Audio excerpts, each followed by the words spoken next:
Good afternoon, everybody from London, or good morning or good evening to wherever you are in the world watching this webinar. Welcome and thanks for joining us this evening on a wonderful webinar on the digitization of the operating room. We have a wonderful panel for you, which I'll introduce shortly. But before that, a little bit about who we are. Surgery.International was launched a year ago to build a community of surgeons across the world to bring the latest news, latest stories, and discuss the trends in healthcare, and particularly in surgery in the years going forward. So do register for free at Surgery.International. We now have an enormous reach with our community of surgeons across the world, reaching 18,000 surgeons in 138 countries and growing, of course, every day. We also have many non-clinical staff from OR also joining us from industry and other partnerships that we've created. Our last few webinars over the last 10 weeks have reached over 2,000 surgeons across the world. So thank you for joining us and engaging with our content. And we'll bring more to you, of course, going forward. Next month's webinar will be on surgical leadership. And we have a wonderful panel again. And you get an email from us to join that webinar in May. So do watch out for your emails. So first of all, digitalization of the operating room. What does it actually mean? So one of the concepts that we've seen over the last 20 years is around digital health, which is now kind of commonplace in implementation of innovation across healthcare systems. It's quite a nebulous term. One of the things I've struggled with for a while is what is the terminology or definition of digital surgery. And what I came up with a while ago, and there's a link to that, my LinkedIn article around what it could mean, is around 5 things. Connectivity and remote collaboration. It's around this whole concept of AI, data analytics, robotics, extended reality, and of course, the world of 3D printing. So it's a different term that's encompassing our lives and changing the face of surgery in this current modern times. And we're really lucky to be in this position where we're seeing so much change take place with these technologies that are revolutionizing our work. Without further ado, let's introduce this amazing panel from around the world. And I'm really excited, by the way. I've never had a chance to spend so much time with amazing people in the same Zoom together for a long time. So it's a great pleasure just to be moderating the session. So let's start from right to left on my screen. So first on my right is Ingo Eicher. Can you introduce yourself to the crowd, please? Yeah, hello. My name is Ingo Eicher. I'm the director of JAF Medical Systems. We do system integrations, and we've been busy in the realm of digitizing the operating theater and enabling surgeons and technologies since 2008. Thank you so much, and welcome to the webinar. Next is Thomas Knox. Yes, thank you so much for having me. Pleasure to meet everybody. I'm Thomas Knox. I am the founder and CEO of Vitvio. We are doing computer vision and AI solutions for surgical operating theaters, specifically trying to help with efficiency and orchestration around the OR and trying to make things run a little bit smoother and more efficiently on a whole.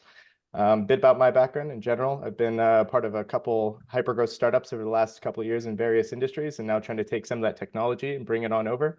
The most common one that everybody might be aware of is autonomous stores. So if you know the idea of Amazon Go, I helped build one of the biggest competitors to Amazon Go in the last decade. Pleasure to meet you. Thank you so much for attending the webinar and gives the insights. Professor Bini is on a world tour at the moment. He's kind of on a mission, traveled to every country to examine digital surgery. Is that right, Stefano? Oh, it's close, Lasha. I like it a lot. So thank you very much for being for letting me be here with you guys. It's an amazing panel. Congrats on Surgery.International, man. You got this off the ground. It's working amazingly well. So as always, no disappointments from Shafi Ahmed. So glad to be in your company. I am an orthopedic surgeon. Thank you for being with those of us who are in this lowly part of the world. I'm an orthopedic surgeon at the University of California, San Francisco, where I'm also a chief technology officer. I'm also interested in digital health and tech, and launched the Digital Orthopedics Conference in San Francisco 8 years ago now, to bridge that gap between the world of digital health and clinical orthopedics.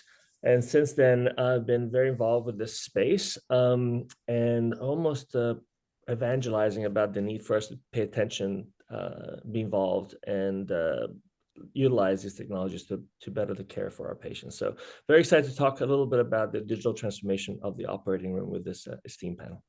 Thank you so much for coming along and attending the webinar for us. Thank you, Stefano. Marlies. Now, Marlies has the best title I've ever come across. Marlies. Hi there, Shafi, and all of us. I'm very happy to be invited to this panel and to see so many familiar faces already. I'm a surgeon in Amsterdam UMC. I'm a professor of digital health there and founder of the Digital Health Research Institute. I'm a former CMIO of our government, and I'm currently leading a large Horizon Europe initiative across Europe on Keep Caring, which is installed to keep us caring with modern technology. So I'm happy to be here. And thank you so much for taking time out of your busy schedule. And Marlies is also a professor of surgery and serious games, the only person I know of that description in the world. So thanks for joining us, Marlies. And there's only one way to introduce our next kind of guest, and it's with these, right? What else did I possibly do? So Raphael, world famous Raphael, world's first surgeon who used a Google Glass, and Marlies also used them, of course, in the past. Raphael. Thank you, Shafi, for the invitation, and it's really a pleasure, an honor to be here with you guys. And again, thank you for Surgery.International. I think it's a platform that is really make a big impact in what we do and how we do it. So I'm a Venezuelan surgeon, a Venezuelan American surgeon, general and trauma surgery, with a passion for the smart use of technology in order to help us connect and communicate better, to help us learn and teach better. I always talk about the pillars of healthcare being cost, outcomes, patient and provider experience, but also technology and humanity. I really am a believer that the smart use of tech can make a more humane medicine for both the patients and the providers. Providers because physicians, nurses, technicians, et cetera. It's been a pleasure to know you along the way for this many years, trying to push this agenda, a good agenda, on how to improve what we do in healthcare and bring healthcare what it should be in the 21st century. So it's really a pleasure to be here and look forward to this next hour. Oh, and I gotta put the real headsets now, not more Google Glass. Now that's the Vision Pro, right? The Vision Pro, right? Thanks for that, Raphael. We'll talk about that later, of course, during the discussion. So I'm going to start off with Marlies, first of all, and talk about her work around data, the OR, and how we digitalize it from a research perspective, and her work that she's been doing that's been groundbreaking over a long period of time. So Marlies, give us an insight into your work and what you think this actually concept means about digitalization of the OR. Yes, thank you for that question, Shafi. And it's a very wide question, of course. I think many of us can deliberate on it. I always try to find a way in which technology fits and helps us, and try to avoid technology cluttering our spaces, because I do not believe shoving in more technology per se will help us in any way. I think it's always vital to see the opportunity matched with the problem. And if there's no problem, there's no opportunity. So that's why I'm so interested in performing research in the digital health space. And there are many things going on. For me personally, it's in the OR. We try to figure out if we have a shared mental model on what's going on. And for that, we use black box technology. I did not invent it at all. I just saw the opportunity of implementing it in our workspace, and to give a voice really to the people normally not speaking up that much, but who do have a lot of insights because they have probably more overview than the surgeon who's really focused on the task. So I think using technology to strengthen teams, and also to pinpoint things that may be better, for me in the OR is really helpful. And of course, I'm also fond of gadgets and games for girls, gadgets for guys. But that's playtime. That said, playing is the most elevated form of investigation, perhaps. So give it some fun and also look at it seriously. I think that's my crossroads for research. Great. I just exploring that a bit further. I mean, you mentioned that OR black box that obviously Tina Granshaw's been doing work in Canada, now, of course, Professor of Surgery in Stanford. Where are we with that in terms of that data collection, the analysis? I mean, where do you think we are in that kind of journey at the moment, Marlies? Sorry, where I would fit in there, you mean? Yeah, and the whole concept of the OR black box data, are we there to seeing it in practice being working? Yeah, I think, technology is not so much the issue there. It's about the rules and boundaries, about ethics, about law, about people, also a little bit afraid of being videotaped, although we explain to them that you're stick figured, that your voice is altered, that no one may access the data for any other purpose than growth of yourself or your team. It cannot be used against you, but those rules and regulations are not inherently intertwined with technologies. It's a rules and regulations set we need to define for people to be able to use the technology for what it was built. And that is a very, how do I say it, a very research-rich area, because it also, even if we have the European data space, it's also always a little bit different. It's a cultural thing. It's, people have to get, need to get convinced by the technology itself that they can benefit from it. And it's not a pet project of the next surgeon who wants to be the first to do this or that. Yeah. So explaining that well, I think that's a big challenge for me and for the organization. Yeah. And also to see where we can use it. We can use it for team training. We can use it for research questions. We currently use it to build AI algorithms. Yeah. Although also there, it's a question, what is easy to measure or what is, what is important to measure. Yeah. For instance, a blood loss algorithm, I don't give so much about it because I can see when it's bleeding. I much rather have an algorithm that helps me something I'm not looking for, per se.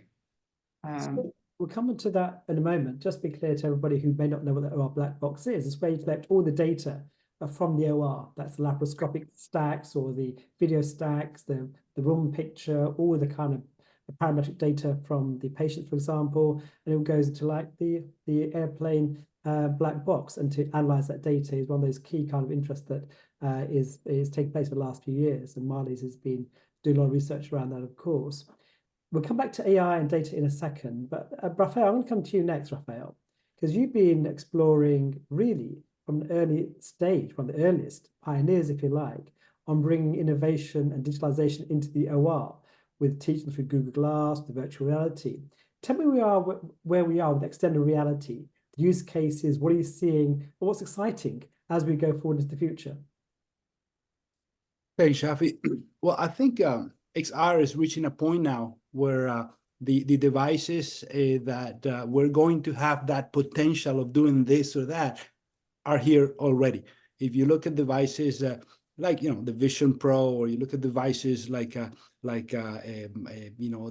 HP device or the Lenovo device or the Meta device, the device is not so much the issue anymore. I think it's the use that we give it. XR has reached a point where spatial computing is a real thing, where you can make the space around you your desktop. So I don't think we are there yet, but we are. I always say for the last year or so, been saying we are at the end of the beginning, because XR now is not just XR, but it's a XR with a LLM algorithm with generative AI embedded in the XR images that you're seeing or the avatars that you're seeing. You can have a conversation that it's smart, with an entity about really anything. You could be a patient in the OR table, and you can be getting psychological therapy to deal with your anxiety from the operation, before the operation.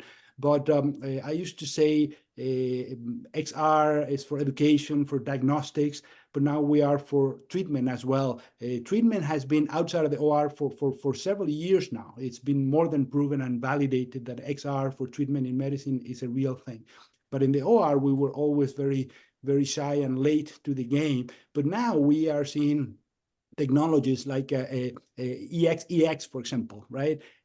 Robert Masson's company that is helping the organizational part of the operating room, the hundreds of instruments, the hundreds of steps to try to organize everyone's a game in a way that it makes sense with the help of these technologies, with XR in particular.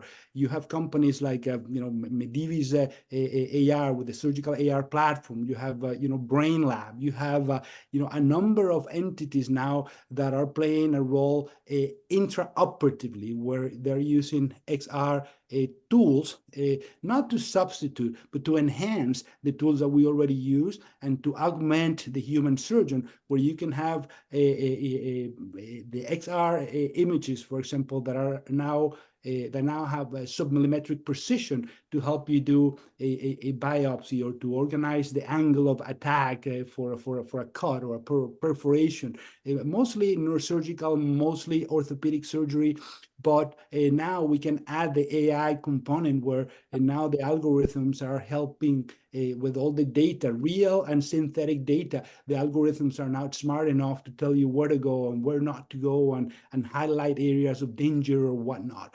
So the perfect digital surgical assistant in a way. I think that there's a lot of noise out there and people using, this device or that device in the operating room for the first time or for not the first time. But I think that we are at the very end of the beginning, where now we're going to start to see technologies that are really going to play a real role. There's a company called Mantis, for example, where they're using digital technology as simple as a glass with, stereoscopic vision plugged to your source of video, for example, and you can see a magnified, high definition, very well lighted image in 3D of what you would be seeing with loops or with your plain eyes. Technologies doesn't have to be XR only. I think that, the digitalization of the OR is going to many other fronts that we could only dream of just a few, maybe 2 or 3 years ago.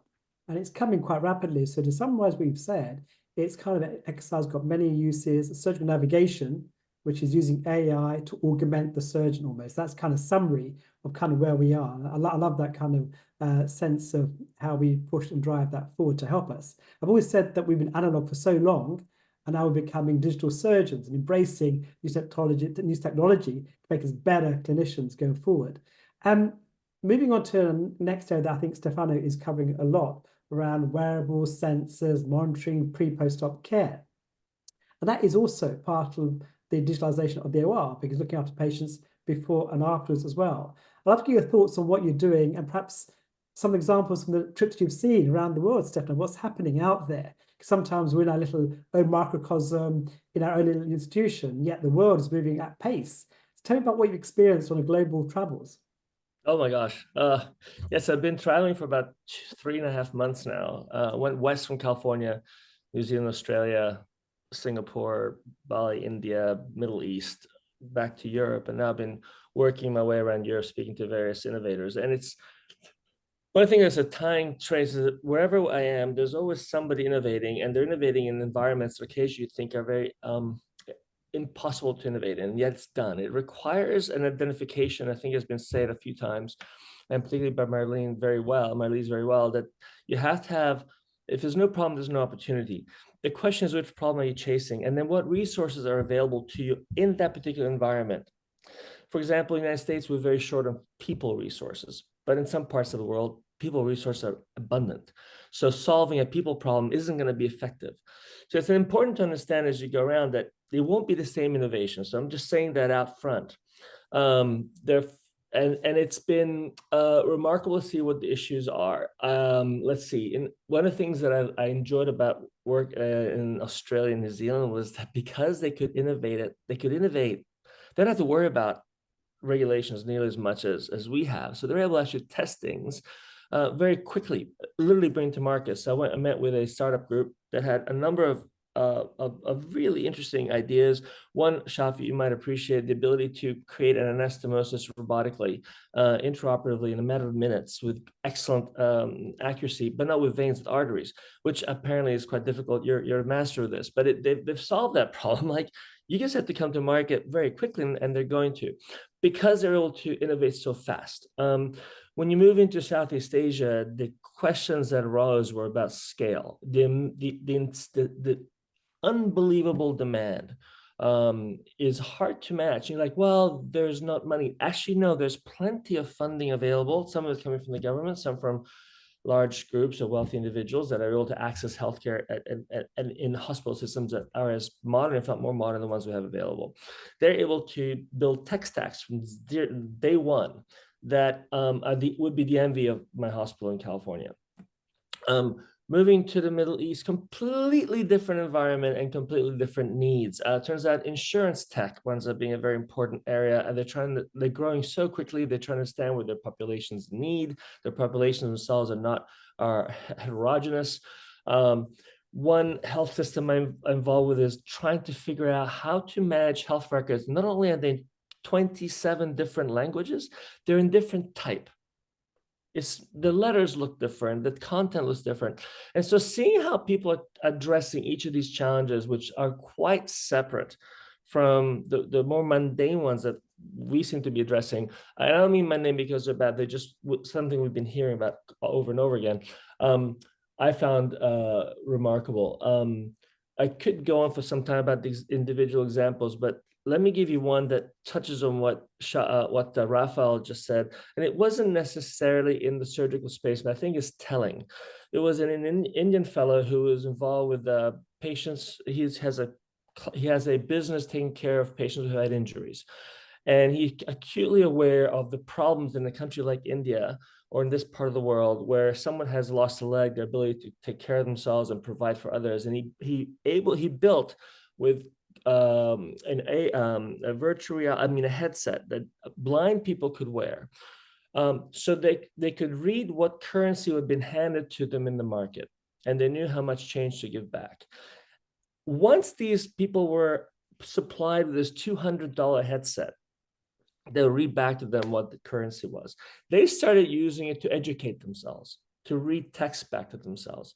And within 6 months, it sold 2,000 of these devices at $200 each to people who had almost nothing on credit. And the reason I love that is that 2006 months, I don't care what you're building, that's amazing. That means you've actually hit a problem for which there was an opportunity, right? When you find a pain point in the health system or in the care system that this technology solves in a way that nothing else could do, this is where we see adoption. When technology skirts around that final problem, you don't get the adoption you think you would have. So this is what I'm just tracking as I go around, is that what's really sticking and why is it sticking? And it's been a tremendous journey. Thank you for sharing that experience, and you're absolutely right. We talk about democratization of surgery.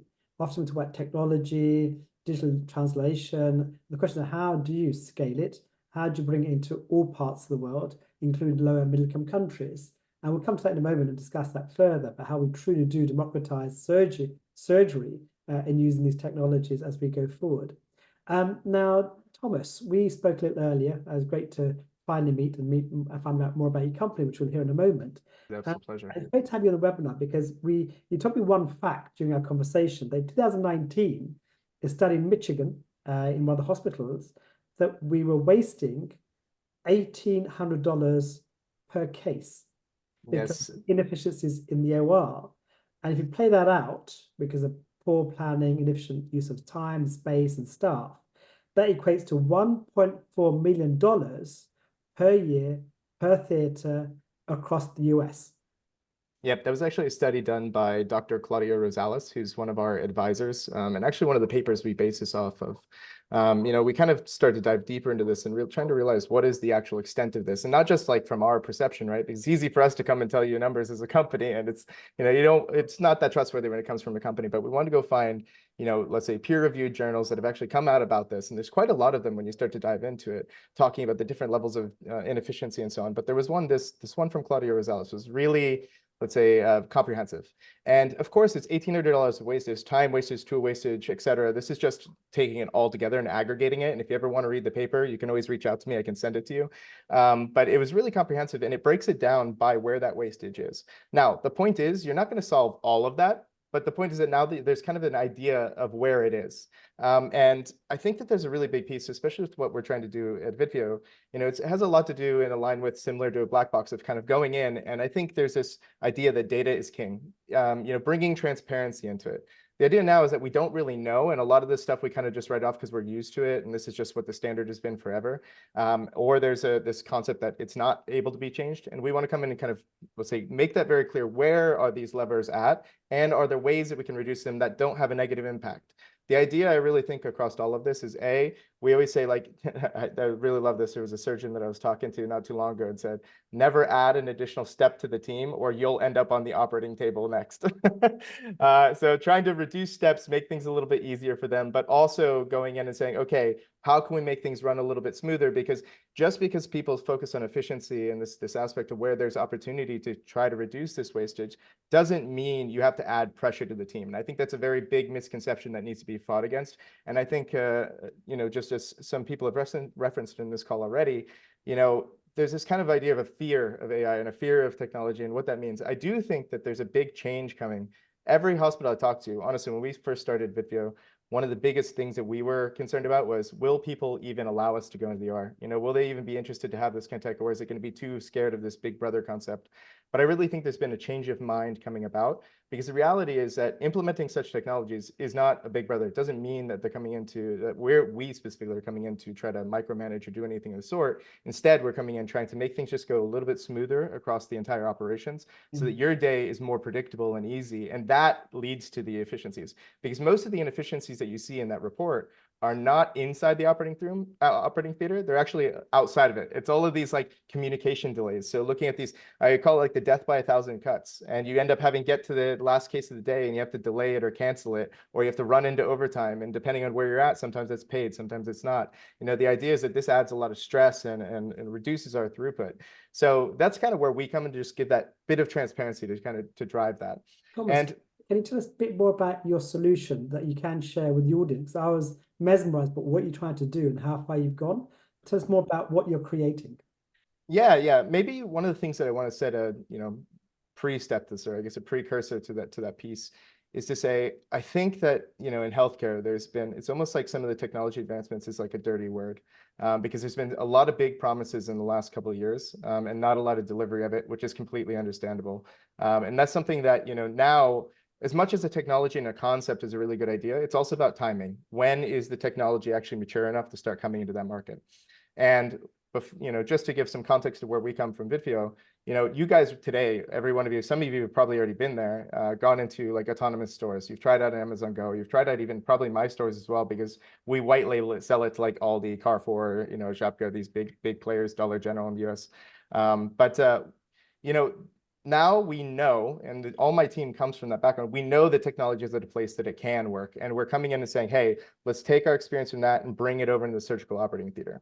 Now, what does that mean? So basically what we do is we go and we deploy cameras into operating theaters, let's say like 5 to 10 cameras. And we start looking at all the processes and people, fixtures, fittings, et cetera, and then start looking into opportunities for efficiency and continuous learning.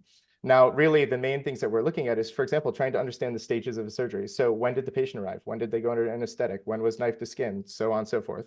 What that then allows us to do is start looking at creating runway estimates. So saying like how long is left until the surgery is finished, and using those as a context, not to look on the OR and say, how do you move faster? That's not our goal. We believe the clinicians are doing exactly what they need to do, but to say more of, when can we start to parallelize work streams? So when we get to the last 20 minutes of a surgery, ping off to the preoperative nurses, start prepping the next patient, capturing consent, doing everything that they need to do to start getting the patient there on time, or sending up to the cleaning crew to say, hey, come to OR3 in the next 10 minutes. The whole idea of this is that if you don't have to think about it, you can stay laser focused on the patient, and you don't have to be thinking about all these administrative and logging tasks in Epic and all this kind of stuff that you typically have to do in an OR. And, you know, Shafi, and when we spoke earlier, I gave you an example. I was actually scrubbed into a surgery not too long ago where they were actually, you know, the surgeon was talking us through the steps as it was going. It was really, really great process. But at the end, when they were doing the count, they realized they had left something in the patient. So of course they do the right thing. They go back in, they find the gauze, and they pull it out. That takes maybe another 10, 15 minutes. Completely understandable delay. It's not a massive deal. However, the nurse that was also supposed to alert to the next preoperative team was part of the team that was helping find the gauze. So by the time that I was finished, because everything else had been already, you know, this distraction of having to go back, which is of course needed, they had forgotten to alert to the preoperative. So then it kind of delayed the rest of the day by about an hour. So these are the kind of things that we try to solve. On top of that, we look at like tool wastage and what kind of trays that you're using in the OR and which tools are actually being used.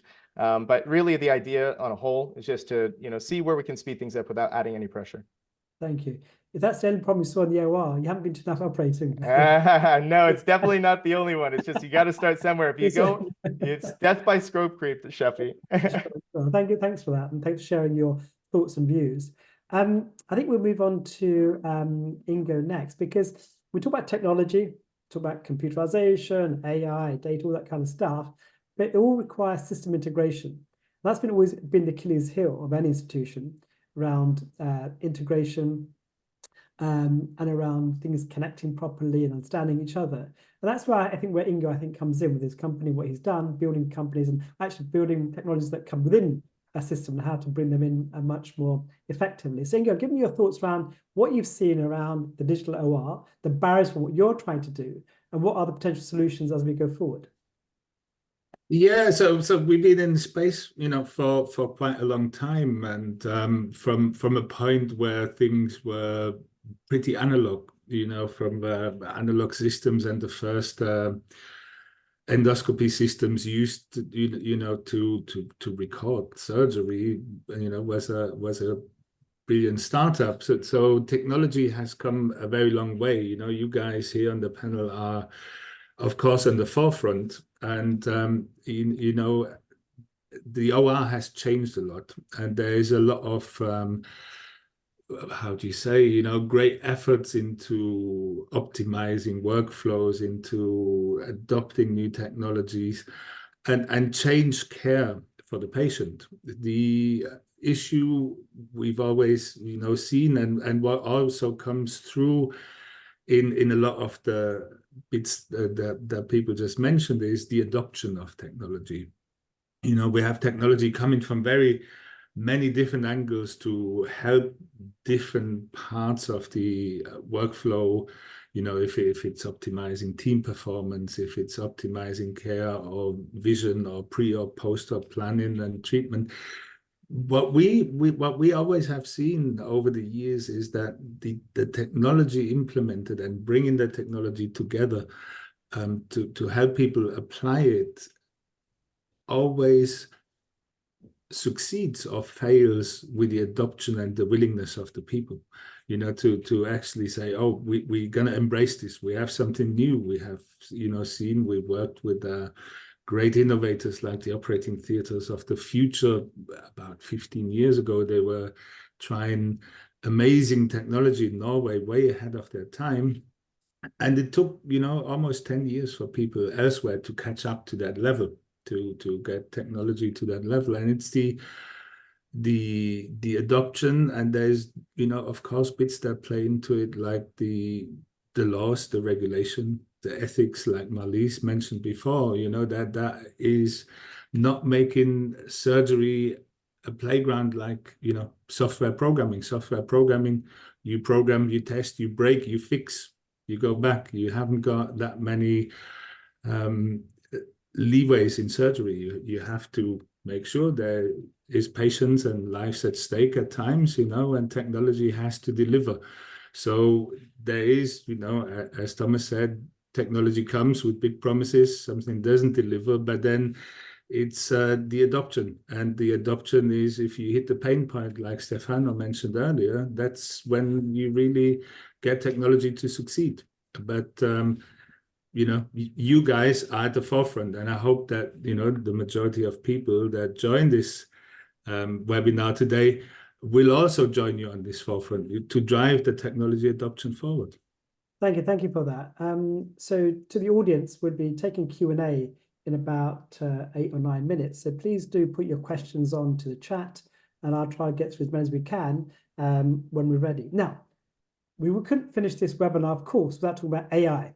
It's on everyone's lips. If you don't mention AI in any webinar, you become obsolete. So without wanting to become obsolete, we'll address that straight away. Marlies, you're kind of a data guru, AI and stuff. A lot of interest, of course. Where does AI sit in surgery at the moment? Where do you think we are? And where do you think we might head towards in your experience and what your understanding is so far? Well, to be honest, I think we are nowhere.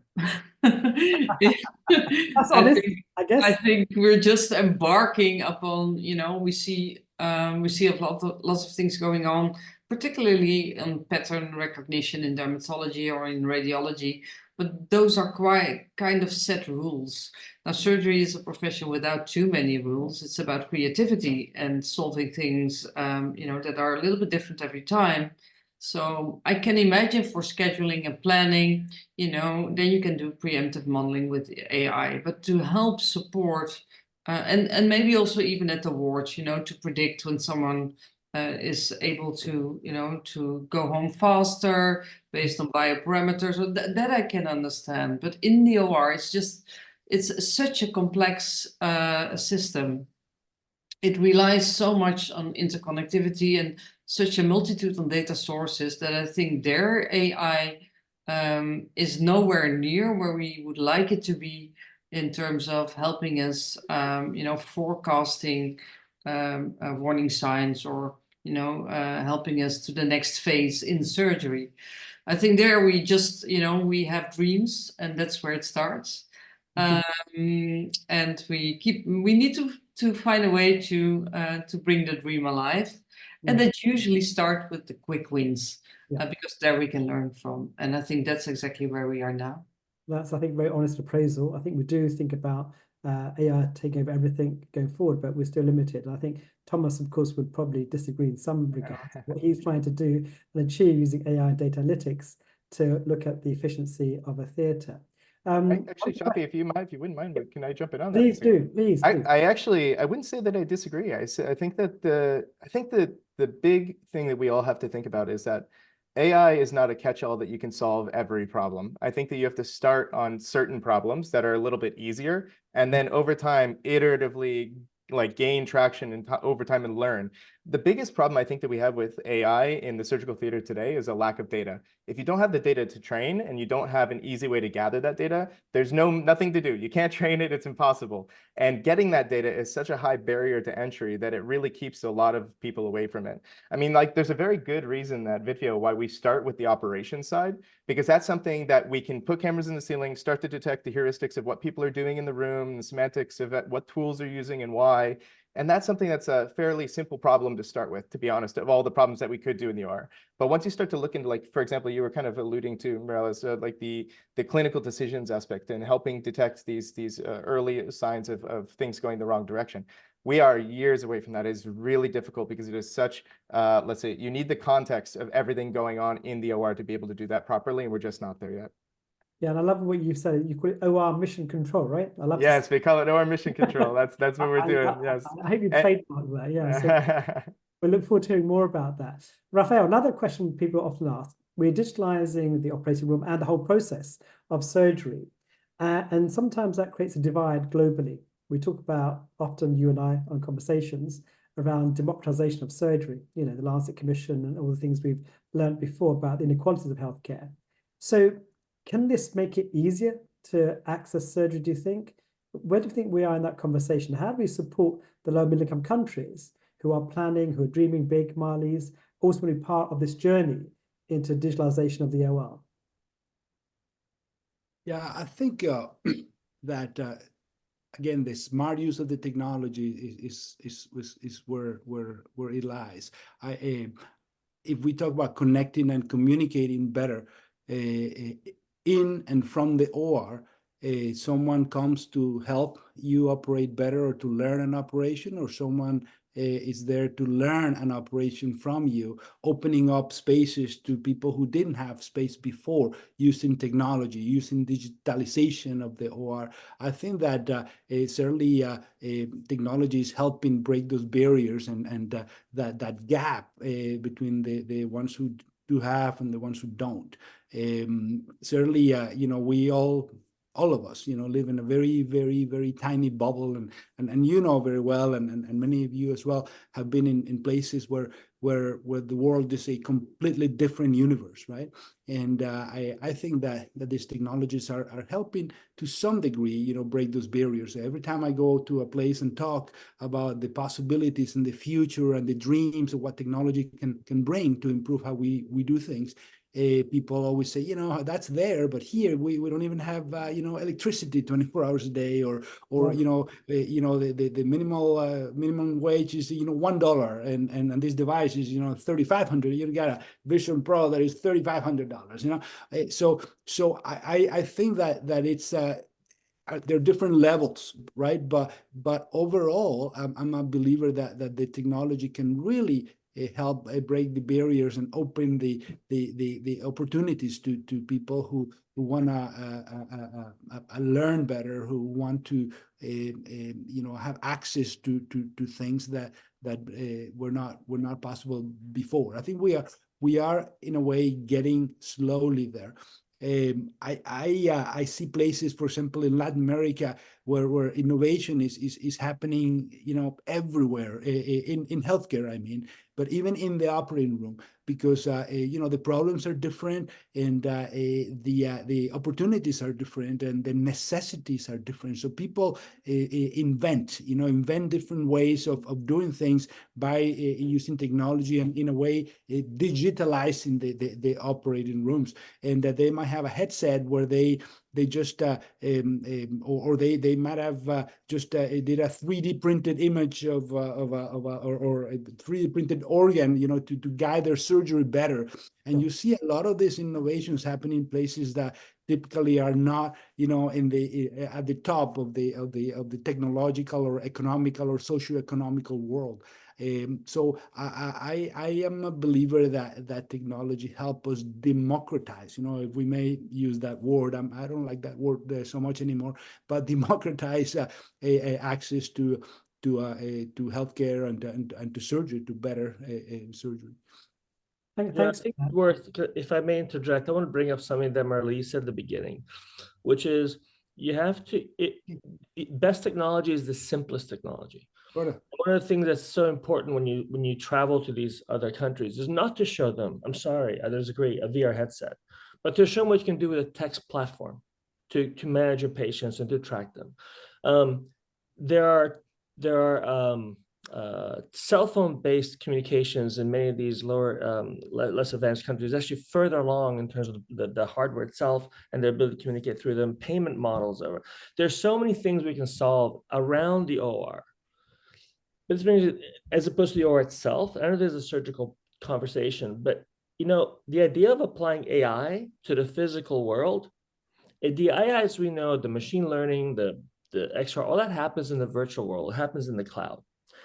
What we do every day in the operating room is very much in the physical world. Now, AI for the physical world is the next frontier. It's coming. It's called physical AI that takes data from sensors and enables computers or software to act on the physical world. But it's a very, very, very beginning. So expecting AI to be changing the operating room right now, which is a highly physical environment, is, I think, possibly slightly misplaced.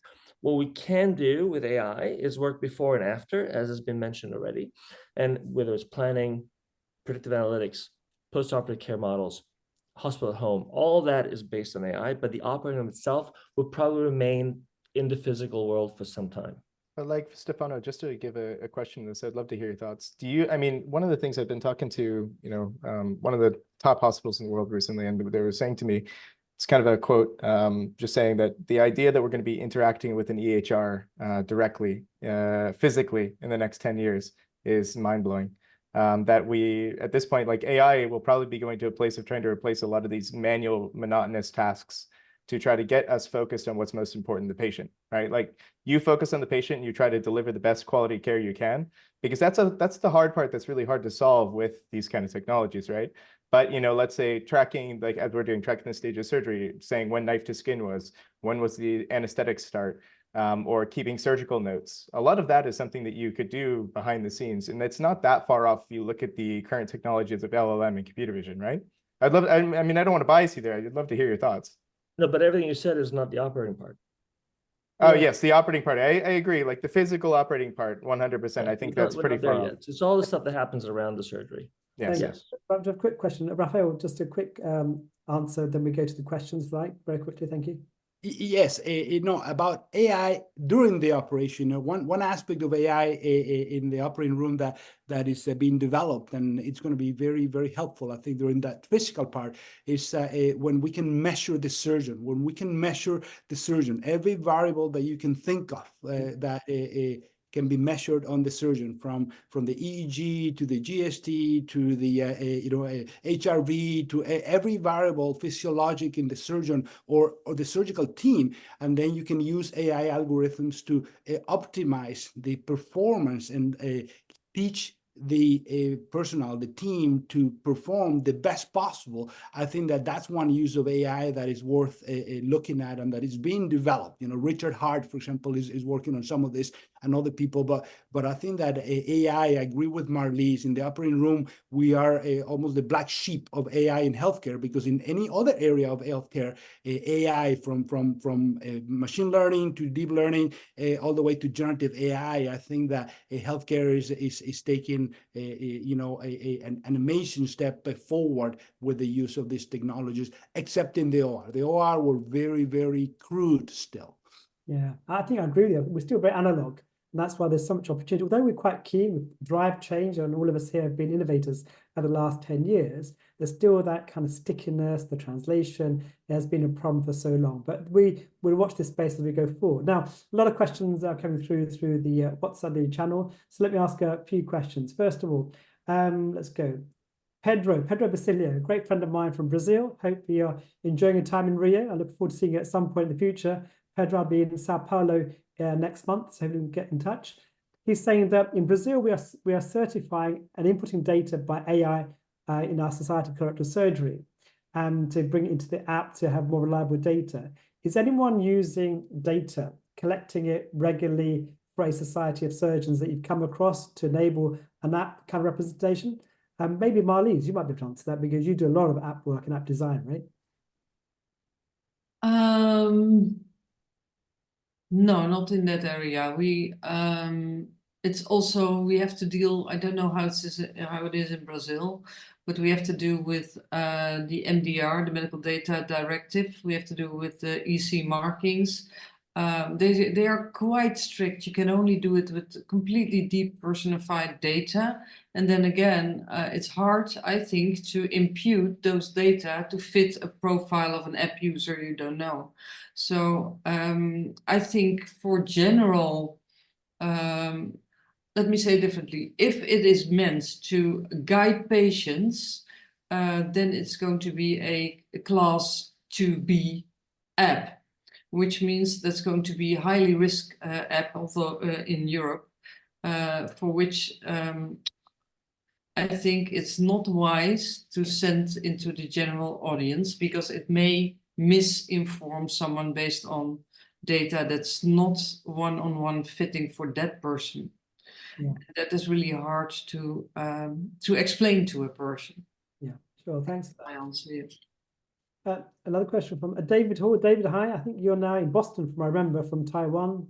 Good to hear from you. And David runs a innovator forum for surgeons across the world. So if you're not part of it, do join his WhatsApp group. We have some amazing people around the world discussing innovation and digital surgery. So David's question was, what efforts are being made to work with advocate influencer doctors from the inside, such as through innovation upskilling programs that includes mindset change management? Now that's key. Here, I think we've got quite unique in the sense that we're all change makers. We're innovators, we're early adopters, but we're very much kind of less than 1% of surgeons across the world, I'm imagining. How do we upskill the rest of that population to think around different ways of thinking? And I'd love to get your thoughts on that. Stefano, I'd love to come to you on that one. How do we upskill the rest of society and the rest of our community to understand what we're talking about at the moment? I'm not entirely convinced that we need to do that. I think the rest of the world is doing it for us. We're lagging, right? So if the people are using any kind of video games, they already know how to use that. If they're on the internet, they know how to use text imaging. I think actually the applications that that we need to deliver to patients to connect them are the same ones that are being used in other verticals outside of healthcare. So I think the specific question to your answer is, how do we upskill people, as in patients and also physicians, how to use the technology? I think it's something we don't have to worry about. Thanks for that. Let's go to another question here. Shafi, if you don't mind, can I just add one piece to that? Of course you can. Yeah, of course you can. I think like also just maybe I'm biased because I'm coming from a different industry, right? But one of the things that I've noticed is that ever since we've started, speaking to hospitals and so on, when I come in and I say, like, for example, Amazon Go, or, they understand what I was doing previously, I think there's a lot of these technologies that have been matured in other markets that now people are starting to see, oh, they can actually work somewhere else. So now there's maybe a chance they can work here. Not a guarantee, but at least a chance. And I think that's opened people's minds a lot to this. And on top of that, I think that there's a fundamental shift in the way that people are thinking, especially after COVID, that there's a lot of pressure. You have rising costs, rising backlogs, rising age as a population, lack of medical staff. And all of this is kind of going, okay, now we need to start looking at the technology because we can't just keep doing it the same way we've been doing it for a while. And I think that that's kind of forcing people to start investigating it on their own and getting an understanding of it, similar to what Stefano was saying. Thank you for that. Go to a question by Gavin Shane. Gavin, you're not a dinosaur, and thanks for the question. Right? Let's address that. So he's saying basic things. We're talking about VR, XR, AI, and I get that. Sometimes about basic connectivity. We've seen that, right? In the OR, you can't get 3G, 4G signal. So what we're talking about is cloud, AI, machines, etc. What about the basic components of improving access, communication, connectivity? I can try to answer that, Gavin, for a little bit myself, because I work with Vodafone, a telephone provider in the UK, as the ambassador for 5G connected health across Europe. And they're working hard to understand how do we bring connectivity into the OR. And they had a solution, it was called a 5G gig box. We literally have a box, you press it, and out comes connectivity, irrespective of trying to connect to various systems. So they had a novel method around that. Any other ideas, guys, about how we even provide basic connectivity, not just in the UK or the US or Europe, but globally? Any ideas? I would just add maybe to this. So I think that there's two parts to it. First one is I've actually, Shafi, funny that you've worked on that. I worked on something similar with Verizon. So I've done exactly the same thing running off 5G. They were a partner of ours in my previous company. But one of the other things I think is also like trying to, when you take technologies, I think that's also really important to make them robust to these infrastructure challenges. Because a lot of those take a really long time, because once you've installed the infrastructure for the internet and it's, let's say, subpar than you would expect, all the technology around it have to be robust to being able to survive in such an environment, that it shouldn't be something that's completely dependent on such of these problems. Dealing with the underlying issue, well, we should call up some of the execs from some of the telecom companies and start complaining. Well, I think it's important to keep in mind that a lot of the technical challenges that we're mentioning are temporary, right? And it shouldn't prevent the digital innovators out there moving forward while they wait for the technology to catch up, because it does take those of us like yourself, Gavin, at the firing line, the front end, working through these problems, understand the challenges to create a market even for these technologies. So I think it's important that, yes, you may have a little bit of a difficulty uploading your data, but it was a lot harder last year. It'll be a lot easier next year, and that trend will continue. Thank you. And Waraguru, great to see you again. I think we met in London a while ago, a great protagonist for global health. The innovation group, we'll try to, David, if you can put it into the chat for us, so people can join your innovation group. A lot of people are interested in what you're doing and the training courses that you provide. So can you do that for us, if you don't mind, on the chat? I think we're coming to the end of the seminar, but I'm going to ask a question to the panel very quickly around what do you think surgery will look like in the OR in 2030? That's only a few years away. So we're just a one-liner for people as we go around. We'll start off with Marlies. What will it look like? I hope it will be decluttered. I hope we can go back a little bit more to the core with technology helping us in a intuitive way, not getting too much in our way. I think that would be wonderful. Thank you for that. We're going to come to Ingo next. Obviously, you've done a lot of work with tech. What do you hope for 2030, the digital operating room? Well, I would hope that we see a lot more, technology supporting surgery to become smarter and get over some bottleneck inefficiencies. Specifically, as Stefano said, let's hope that technological challenges are temporary. However, temporary is defined over the last few years. We have unfortunately seen, that the term temporary in healthcare, especially in surgery, stretches a little longer than in other areas. So smarter surgery by 2030. I like the word smarter surgery. Sounds great. Stefano, Professor Bini, you're always very kind of articulate in these matters and a futurist. What do you think? I think by 2030 we'll be in the implementation phase of application of AI solutions. So we'll have collected the data, we'll have created algorithms, we'll be in the middle of applying those algorithms to our decision making. And it'll be another 5 years really till we know what the impact will be of those algorithms, so we can loop back and optimize them for an outcome, because we haven't quite shown that all this stuff actually changes outcomes yet. Right, So sure. we'll be in that phase where in orthopedics, there's a lot of work being done on preoperative planning. So it's not so much in the OR, but leading to the operator, and we'll have a lot more information. Hopefully we'll be better at what we're doing, and then we'll see if that actually impacts outcomes. We'll come back to you in 10 years' time, Stefano, and see where you are. Thomas, very quickly, we're running out of time, 30 seconds. Yeah, I would say that I view it as like ambient technology. So basically all of the manual processes, all these things that are the struggles and get in the way of you focusing on the patient will be kind of just done in the background. And they're just things that you don't really need to think about anymore. I think that we'll move away, like at that point, I think we'll be in a place where the operation side of it and the things that are around the OR will be very well optimized and running. That it just happens, and it's not really something you have to be constantly acting upon and wondering if somebody's doing their job or taking the next patient, so on and so forth. But I think that we'll be on the very early stages of the intraoperative part, like going into the surgery and guiding how to do the surgery properly. I think there'll be a lot of training and guidance on that, and like early. Very quickly, surgery navigation. That's what exactly. If I can bring you out of the virtual world to come to reality for a few seconds, what do you think by 2030? Last 30 seconds.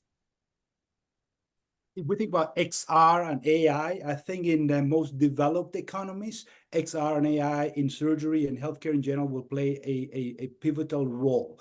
I like ambient clinical intelligence that Thomas was talking about, but I wanted to ask you a question, back, where? Because in 10 years is nothing, right? Or you said 2030, right? 10 years is nothing. And I think that most of the world will probably not be very different. Surgery will not be very different to what it is today. So we got to think about that. Thank you for that. Thank you for that final comment. So I'd like to thank our wonderful panel, Ingo, of course, Thomas, Stefano, Marlies, and Raphael. And I hope you enjoyed that. I learned a lot. I had a great time here for the past hour. I hope you enjoyed it similarly. Our next webinar will be next month on surgical leadership. We have a great panel, a global panel, talk about the importance of surgical leadership. It's often dismissed and not really people being trained to be those future surgical leaders. So join us for that webinar next month. And thank you for joining us today. And thank you to the wonderful panel. Thank you so much. Thank you very much. Thank you. Thank you very much. Thank you Thank you very much. Bye-bye, guys.